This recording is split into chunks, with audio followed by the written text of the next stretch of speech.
Hi everyone, welcome back to this week's episode of the Haftarah Halfhour with me, Jason from Spiritualbabies.net. As always, we're joined by Rabbi Joshua Neely. Welcome back, Rabbi Neely. Good to be here. And this week we are discussing the Haftarah for the Torah portion bow, which is Jeremiah 46:13 through 28. It feels that in some ways this is an extension of last week's Haftarah portion. It is very much, although technically written before the prophet Ezekiel, this prophecy from Jeremiah is an extension, and that's because we are dealing with the extension of the Torah portion. So the prophecies have been arranged according to the Torah portion in order to match their themes. And as we are now in Parashat Bo, we're dealing more with the final stages of the Exodus from the land of Egypt, and therefore we're talking about Egypt once again and what is going to be happening to her in Jeremiah's time and what lessons we can learn from that for ourselves. Right, so I think we should just jump in. There's a lot of very interesting names that I'm going to struggle with in this, but I think I can probably find my way through. The word of the Lord spoke to the prophet Jeremiah concerning the coming of King Nebuchadnezzar of Babylon to attack the land of Egypt. Declare in Egypt, proclaim in Migdol, proclaim in Nope and Tipanes. How is that? Well, I'm not an Egyptian specialist, so I'm sure they have their own way of pronouncing it. Egyptian names that are rendered in the Hebrew are, of course, transliterations of Egyptian names into Hebrew. So they're not necessarily more correct than the English transliterations of the Egyptian names into English. So we'll just do the best we can with the Egyptian things. I think Nope, or Nof, maybe, is Memphis now. Say, take your posts and stand ready, for the sword has devoured all around you. Why are your stalwarts swept away? They did not stand firm, for the Lord thrust them down. He made many stumble. They fell over one another. They said, Up, let us return to our people, to the land of our birth, because of the deadly sword. There they called Pharaoh, king of Egypt, braggart, who let the hour go by. We'll stop there. Do you want to fill us in on what's happening in those first three parts? Well, what's being seen here is that with the rise of the Babylonian power, the people who were defending Egypt are becoming skittish, to be an understatement. But what we see is there's a mix between of course, the fear within Egypt itself, but also the fear within her mercenaries. And that's the idea of people returning to the land of their birth, is saying that there were many, many thousands of people who were serving in the Egyptian military that were not Egyptian, that they had been hired by Egypt, thanks to her great wealth, to defend her. And mercenaries often, when they see the tide of war changing, don't want to be on the wrong side, and so they've decided to go. And they are now running. That final phrase that you just read, verse 17, braggart who let the hour go by, is a little bit cryptic and has a couple different interpretations. In a more literal or basic sense, it seems to be indicating that after they've run, they're going to say, you know that Pharaoh? He missed his chance. That maybe it's referring to either he could have helped Israel, and between the two of them they might have been able to stem the Babylonian attack, but now Egypt is alone. Or it might be saying that Egypt should have sued for peace between it and Babylon, and again not promoted the war that got Israel destroyed. But in either event, Egypt has played their cards, and they should have folded a while ago, and now they're staring at a losing hand.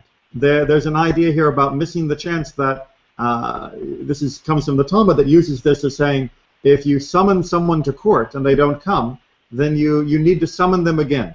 When the appointed time has gone, you still call them again. And in this way, we're looking at Pharaoh as someone who was called to judgment, and he didn't show up when he was supposed to.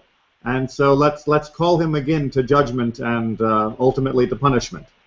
As I live, declares the king, whose name is Lord of Hosts, as surely as Tabor is among the mountains, as Carmel is by the sea, so shall this come to pass.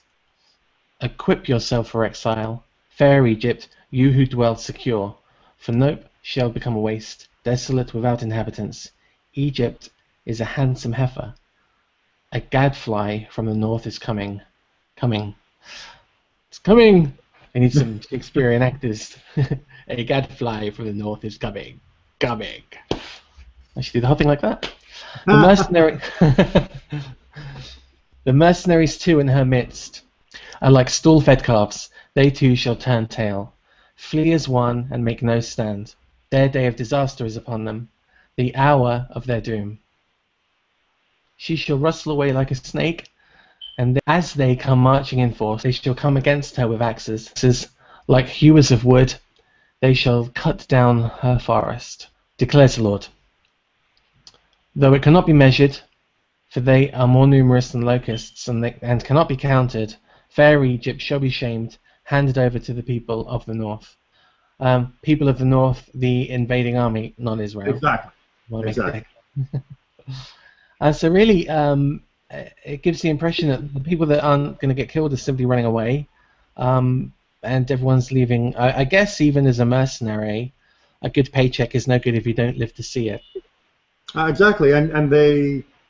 What about that phrase, stall-fed calves, in verse 21, is really trying to portray them as, sure, they're fat and look great, but they've just been inside the stable their whole life. They've never faced real combat. And when real combat comes, these guys are running. They're not standing around. As you say, a good paycheck is fine if you don't have to fight. But who wants to be a mercenary that actually has a chance of dying? The whole point of being a mercenary was making your army so big no one would dare attack you, not to actually risk death. The Lord of hosts, the God of Israel, has said, I will inflict punishment on Ammon of No and on Pharaoh, on Egypt, her gods, and her kings, on Pharaoh and all who rely on him.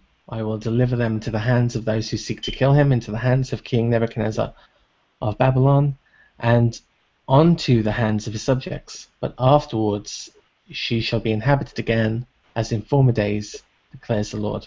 Just like last week's portion, we hear that there's going to be a desolation, but Egypt will rise from the ashes, maybe not in as grand a way. And they give us echoes, a theme that goes throughout the Torah. Even though you would think that the Egyptians would be our most hated enemy of all time, that they would receive the worst condemnations and criticisms, the Torah specifically instructs us not to hate the Egyptian. Should they be punished for their deeds? Should they be held accountable for all they've done? Absolutely. But the Egyptians in particular are singled out to prevent us from degenerating into hate and perpetual animosity. So although we think they deserve a little comeuppance for what they have done, in no way, shape, and form are we supposed to hope for their eradication. When you work in a business environment or in a retail environment, you're only ever as good as your last bad decision. And I get this with Egypt, that you're like, oh man, Egypt was bad. There's nothing good about Egypt. But when you kind of look at the times that Egypt popped up, I mean, it may be sometimes it was a bit underhand, sometimes it was just plain violence, but sometimes it sheltered Israel in its early days when you have the stories of Abraham, and from there until Moses, there was kind of I won't say it was friendly, but they got on, and there was wealth to be had in Egypt, and I think maybe that early help is something that should be remembered more often. Well, and the early help specifically for Joseph and the family of Jacob is exactly the reason the Torah gives of why we're not allowed to treat them that way. So it is a very interesting relationship, and for many centuries, Egypt was a very good place for the Jews. Long after this, during the time of Alexandria, it had a huge Jewish population, and most of the time a very prosperous and successful one. During the Middle Ages as well, under Muslim rule, Egypt was often a very friendly part of the Muslim empire to the Jewish people. Most notably, of course, Rambam, Maimonides, the great philosopher, doctor, codifier, and just about everything else you can imagine, did very good work there and served in the Sultan's palace. But you have no fear, my servant Jacob, be not dismayed, O Israel. I will deliver you from far away, your folk from their land of captivity, And Jacob shall again have calm and quiet, with none to trouble him. But you have no fear, my servant Jacob, declares the Lord. For I am with you. I will make an end of all the nations among which I have banished you, but I will not make an end of you. I will not leave you unpunished, but I will chastise you in measure. It's kind of nice at the beginning. You know, you get two very important themes here. One is that Israel is watching the Babylonians gobble up the world. And on the one hand, they're glad because the Babylonians have defeated the Assyrians, who destroyed their brothers and sisters to the north.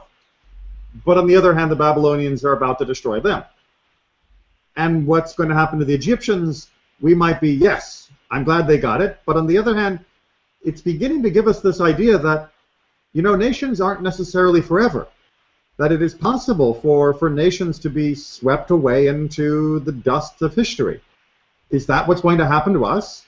And God is saying, no, even though you're witnessing and often central to these massive events of history, you will survive. You will make it out the other side. Other nations may rise and fall, but don't worry, Israel, you will come out. And that last verse, verse 28, is it almost seems like it breaks our rule that we never finish a Haftarah on a negative note. But what it is doing is saying that God's chastisement of the ancient nation is not disproportionate and it is not permanent. And that is meant to be a positive feeling. I know the idea that there is punishment at all makes some people uncomfortable. Although we talked about that, I think, about 2 weeks ago in these half-hour segments.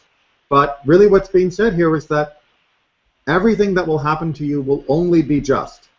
And that should give someone reassurance, not fear. It's the idea that that punishment is spread over a period of time.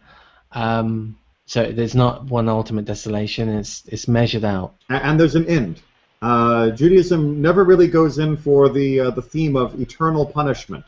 There is an end that fits the measure of whatever the crime was that was committed. One last little thing, which is just a neat little midrash that comes from this segment. Back at the, pardon me for a second, flipping back to the other screen. That's why books are sometimes better. You can look at multiple books at once. Looking at multiple parts of a screen is tricky. But back when we were on verse number 18, back on verse 18, we talk about Tabor being among the mountains and Carmel by the sea, these two very famous landmarks around Israel. And on the surface, it really just comes across as being sort of a little bit of poetic planting. It's saying, as sure as the sun shines, you know, or as regular as the seasons, da-da-da-da-da-da, just as a little bit of poetic metaphor. But of course, Midrash goes beyond that. The Mechilta, one of the earliest compilations of rabbinic teachings, actually tries to draw this into the revelation at Sinai, because it's picking off this idea of, as I live, declares the Lord, whose name is the Lord of hosts, which sounds very similar to another introduction where God declares, I am the Lord your God. And that introduction, of course, is the giving of the Ten Commandments. And so what the rabbi said is that when the mountains that are mentioned here heard that I am the Lord, as I live, declares the king, they came running. That is to say, they came running when God was giving the Ten Commandments. And only when they heard who brought you out of the land of Egypt, then they went, oh, sorry, that wasn't for us. That was a call for just for the people of Israel. Now, it sounds almost humorous that the idea that these mountains would come running, but really what the rabbis in the Mechilta were trying to drive in was, if God calls, even the mountains would come. And shouldn't we then answer the call that was given to us? Not just answer the call that was given to us, the people of Israel at the Ten Commandments, but answer the call that was given to us, the people of Israel throughout all time, and answer the call, all people of the world who have been called to acknowledge God as their God. And this little verse in 18, which seems almost like a poetic aside, thanks to our sages, really has a wonderful teaching to go with it. That's fabulous. I love that. So there we are. That's this week's Haftarah Half Hour. Thank you again, Rabbi Neely, for joining us. Always a pleasure. Thank you for doing this. And we will see you viewers again next week. Stick around again, as always, for the end of the video. Find out what we were reading next week. And if you like the video, and if you want to share it, and subscribe to the channel. And we'll see you again soon. Bye-bye.